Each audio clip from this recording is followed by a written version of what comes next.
안녕하세요. 북두시민혁명군의 전영돈입니다. 이번 시간에는 지금 한국이 법치 중인가 혹은 헌법이 준수되고 있는가 이 문제에 대해서 북두시민혁명군이 몇 가지 짚어보기로 하겠습니다.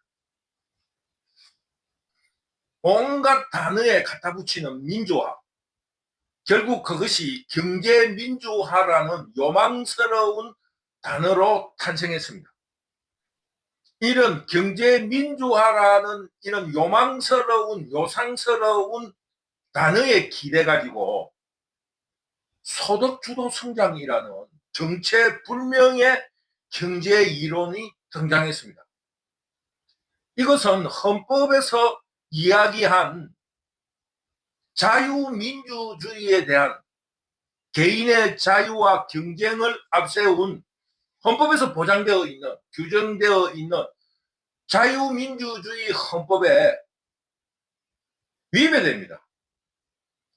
개인의 창의에 의해서 경쟁하고 발전하는 자유 대한민국에서 국가가 소득을 보장함으로써 그 소득을 통해서 경제가 발전한다.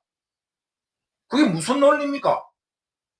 생산이 없는데 어떻게 그 소득을 올릴 수 있습니까? 생산을 통해서 생산이 늘어남으로써 소득이 발생하는데 생산에는 투자를 하지 않고 그 생산품을 살 수 있는 돈을, 소득을 보장한다는 이런 헌법에 위배되는 그런 법칙을 내놓고는 기본소득을 지급하겠다. 지역 상품권을 만들겠다.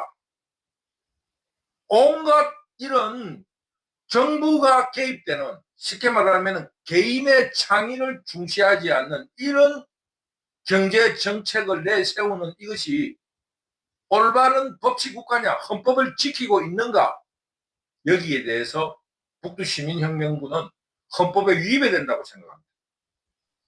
또 하나는 탄핵 정국에서 일어나고 있는 탄핵 수사에 있어가지고 고위공직자에 대한 수사, 즉 공수처, 경찰, 검찰 간의 수사 주체에 혼선을 가져오고 있습니다. 고위공직자 수사를 담당하는 공수처는 수사권은 있지만은 기소권이 없습니다. 재판에 해부할 권한이 없어요. 경찰도 마찬가지입니다. 경찰도 수사권만 있지 그 수사를 검찰에 올리면은 검찰이 보고 이것을 기소해라, 기소하지 말라고 검찰이 판단하는 겁니다. 그러니까 공수처와 경찰은 수사권은 있는데 기소권이 없습니다. 그런데 검찰은 수사권은 없는 대신에 기소권이 있습니다. 수사한 보고서를 보고 이것이 죄가 되는가 안 되는가를 판단하는 기능만 가지고 있습니다. 이런 제도를 혼란스럽게 만든 이유는 공산자파들이 문재인이 물러날 때 그 수사를 받지 않게 하기 위한 꼼수로 그런 것을 만들어 놓은 것입니다. 그러면서 부정부패, 법인카드 등 온갖 상습 자범으로서 행동한 이재명에 대한 수사를 하지 못하게 하기 위한 검수완박 때문에 일어나는 일입니다. 검수완박이 뭡니까? 검찰의 수사권을 완전히 박탈하고 그 수사권을 사안에 따라서 공수처로 보내기도 하고 경찰로 보내기도 하려고 하는 권력의 의지대로 그들이 마음껏 법을 유린하기 위해서 그런 제도를 만들어 놓은 것입니다. 그러다 보니까 어떤 상황이 벌어졌는가 하면은 문재인과 이재명은 재판을 연기하고 온갖 특혜를 받는 대신에 상대방은 윤석열 대통령의 탄핵 문제 혹은 내란 문제가 나오니까 경찰도 달라들고 공수처도 고위공직자라고 달라들고 검찰도 달라들고 서로 중복이 되는 거예요. 그런데 어떻게 됩니까? 공수처가 하려고 하니까 수사는 할 수 있는데 기소를 할 수가 없어요. 그래서 공수처가 그 수사권을 검찰에 넘겼어요. 근데 검찰은 수사를 할 수가 없어요. 그래서 다시 경찰로 넘기는 겁니다. 그래서 지금 경찰이 특별수사본부를 만들어서 대통령을 수사를 시작을 했는데 그 내란에 대한 문제는 또 경찰이 수사권이 없어요. 그러다 보니까 어떤 일이 일어났느냐. 김용현 국방부 장관이 내란 혐의로 검찰에 의해서 체포가 돼가지고 동부지방검찰청에 구속이 되어 있어요. 그러니까 동부구치소에 구속되어 있는데 갑자기 경찰에서 김용현 국방부 장관에게 체포영장을 발부한 거예요. 그 구치소에 교도소에 잡혀 있는 사람에 대해서 이렇게 난동을 부리고 있다 이겁니다. 쉽게 말하면은 이런 법의 집행이라든가 이런 법의 실천에 있어가지고 자기 마음대로 이렇게 운용할 수 있게끔 만드는 이게 법치라고 할 수 있습니까? 이렇게 이 국정을 문란하게 만들어 문재인 정부와 그것을 따르는 사람들에 대해서 처벌하지 않아도 되느냐 이걸 묻는 겁니다. 이거 완전 국정문란이에요.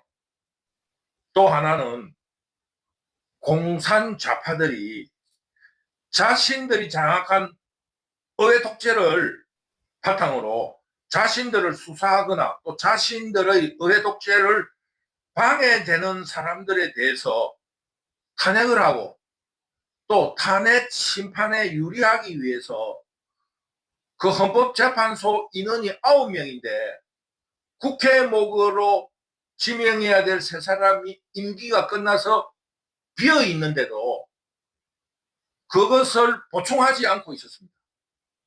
자기들 마음대로. 그러자 이번에 윤석열 대통령이 탄핵 소추가 되자 지금 현재 6인만으로는 윤석열 대통령을 탄핵할 수 없게 되자 부랴부랴 지금 그 후보자들을 선발을 해가지고 인사청문회를 하고 있어요. 법이라는 게 자기 마음대로 자기 원하는 대로 지 하고 싶은 대로 하는 것이 법입니까? 그것은 바로 인치예요. 법치가 아니고 인치입니다.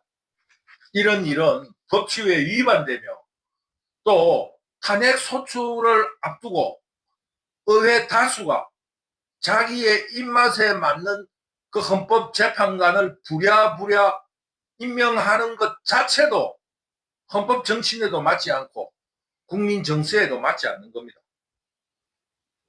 또 하나는 그 의회 독재자들이 자신들을 수사했던 범죄자를 수사했던 검사를 약 10여 명 탄핵을 시키고 방송통신위원장도 탄핵 소추를 시키면서 탄핵 심판을 헌법재판소에서 기다리고 있는데 탄핵 소추의 요건에 맞지 않기 때문에 그게 기각될 것이 뻔해요. 그러다 보니까 이 의회 독재 공산 좌파들이 그 탄핵 심판을 하지 못하도록, 즉 탄핵 심판에서 기각될 것, 탄핵의 그 소추를 받아들이지 않을 것이 뻔하지만은 직무를 정지시키기 위해서 그 직무의 그 정지 기간을 늘리기 위해서 탄핵 심판을 자꾸 연기시키고 늘리고 있는 중에 대통령 탄핵 문제가 발생한 겁니다. 그러자 순서대로 해야 될 것을 순서대로 해야 된다는 상식을 무시하고 그 모든 거는 미루고 대통령 탄핵부터 하자는 겁니다. 그러면은 공산 좌파들이 바라는 그 탄핵 소추를 신청해놨던 검사라든가 방송통신위원장은 영원히 임명받을 수 없는, 탄핵 심판을 받을 수 없는 1년이 걸릴지 2년이 걸릴지 모르면서 직무를 정지시켜 놓는 이런 국정 방해를 하고 있는 겁니다. 그러면서 자신들이 필요한 대통령의 탄핵은 신속히 진행시키라는 이런 그 상식에도 맞지 않는 이런 농단이 어디 있습니까? 이걸 법치라고 할 수 있어요? 이것뿐입니까? 이재명은 선거법 재판을, 그 단순한 선거법 재판을 2년 2개월을 연기하는 편법을 쓰다가 한 달 전에 약 한 달 전에 1심 판결에서 징역 1년에 집행유예 2년이라는 의원직 상실형을 판결받았습니다. 그랬는데도 2심을 시작해야 되는데 송달 서류도 받지 않고 변호사도 선임하지 않으면서 재판을 또 무력화시키고 연기하고 있습니다. 그런 거에 대해서는 언론이라든가 사법부에서 한마디도 이야기하지 않고 지금 탄핵 사유가 발생한 지 12월 3일이니까 약 한 보름밖에 지나지 않은 복잡한 탄핵과 내란의 문제에 대해서 답변서를 준비하고 서면을 준비하는 데 있어 가지고 한 달의 시간도 주지 않고 닥달을 하고 온 언론들이 탄핵 심판을 연기하려는 꼼수라고 난리를 치고 있습니다. 이게 법 앞에서 평등한 거예요. 놀라운 일입니다. 지금 이 사회가 어떻게 이렇게 편파적이고 납두꺼운 주장을 하고 있는지, 이것이 법치인지 우리 모두, 우리 국민들이 가슴에 손을 얹고 생각해 보라는 겁니다. 위에서 보인 모든 행위가 법치에 위반된다고 생각합니다. 이런 이유만으로도 윤석열 대통령의 비상계엄령 선포는 정당하다고 할 수 있습니다.